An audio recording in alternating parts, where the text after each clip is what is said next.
Hey guys. So most people who dream about quitting their job have done some version of the math. They've looked at their salaries, looked at what their creative work is currently making, subtracted one from the other, and concluded either that they're too close or that they're not close enough. But today, we're going to do something called the honest math, because your salary is not the only thing that you actually need to replace. When people quit their jobs without understanding the real number, they often find themselves back in a job within a year or so, because they ran out of the runway they didn't know that their creative business needed in order to take off. So this video is going to give you the math that nobody else really does. Here's the calculation most aspiring full-time creatives make. They look at their take-home salary, let's say it's 4,000 a month. They look at what their creative work is bringing in, maybe 1,500 a month right now. And then they think, I need to get 4,000 or more from my creative work, build a small buffer, and then I can just leave my job. The problem with that is that your salary actually comes with a whole invisible package of things with real monetary value that you lose the day you hand in your resignation, and that you'll have to figure out for yourself from that very day. For example, your employment provident fund or your pension contributions, your medical coverage that's either fully or partially subsidized, paid annual leave, that's roughly 15 to 20 days a year that you're currently getting paid for. Paid sick days, equipment, software licenses, even a phone or a laptop. So calculating all of this is step one of the honest math. So the first adjustment is that your real target isn't actually your salary, it's your full employment value. The second adjustment that is to understand is that when you're self-employed, income is actually a variable. It has good months and bad months. The first year especially tends to be a little bit of a roller coaster. This means the income you need to generate on paper is higher than the income you need to actually live on. Financial advisors recommend planning for your income to average what you need.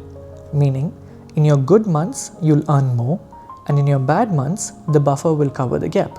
The general guidance is that your average monthly creative income should be running at roughly 1.3 to 1.5 times your actual monthly expenses before you seriously consider quitting. And remember, not your salary, your expenses. That distinction matters a lot. Let's now specifically name some of the expenses that are often overlooked. First up, your own EPF contributions. When you're employed, your employers contribute on your behalf. But when you're self-employed, you are now responsible for your own retirement savings. So that's money that needs to come out of your business income before you count what's left as yours to live on. Next, you have your self-employment taxes as well as business registration costs. Depending on your country and structure, the way your income is taxed changes when you go independent. In most places, you'll want to register a business entity of some kind. There are annual fees, filing requirements, and accounting costs that your employer was previously handling, which is now also your responsibility. And then we have the professional tools and softwares, laptops, phones, subscriptions, things that were either provided by your employer or that were just part of the system, now also needs to be funded by your own income. There's also your health and medical costs. If you were on a company medical plan, you need to replace this. Speak to your insurance provider about individual medical insurance for a reasonably comprehensive plan based on your age, location, and coverage level. And finally, the cost of inconsistency. Some months a client pays 30 days late. Some months a project just falls through. But your bills don't care. They arrive on schedule regardless. The cash flow gap between earning and receiving is one of the most stressful and least discussed realities of early self-employment. Now let's talk about the concept of having a runway, because this is the number that determines whether the leap that you take is one that you survive regardless of how good your creative business is. And it's the number most people always underestimate. A runway is the amount of money sitting in savings that you can live off if your creative income drops to zero tomorrow. It's your buffer, your margin of error, the thing that gives you that sense of psychological safety to make good decisions instead of one coming from a place of fear or panic. The conventional wisdom is 3 to 6 months of expenses as an emergency fund. But for someone going self-employed in a creative field, that number is too small. The reasons are very clear. Creative businesses take longer to stabilize than people expect. Building an audience, finding consistent clients, and developing products that sell repeatedly, all of these things take a bit more time than you would expect. A more honest runway for someone making the creative leap is about 6 to 12 months of total living expenses, not including business costs, which ideally should be covered by the business itself. And that runway should be the money you are prepared to spend and not get back. Now, if I haven't scared you off already, and I hope I haven't, here's something I want to be really blunt about. The goal before you quit is not to make some money from your creative work. It's not to make good money on just some months. It's to have actual proof over time that your creative business can generate a consistent and repeatable income. Now, this isn't negativity or pessimism.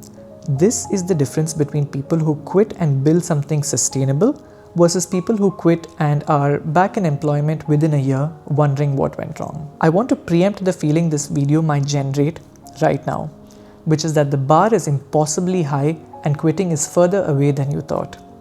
And it's natural to feel this way, which is why I want to address it directly. The numbers I've laid out are not a reason for you to not quit. They're just a map. And the first thing a map does is it shows you where you are relative to where you want to go.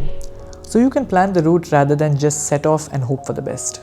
And if you do the honest math and realize that you need another 18 months before the conditions are genuinely right, that's not a bad thing.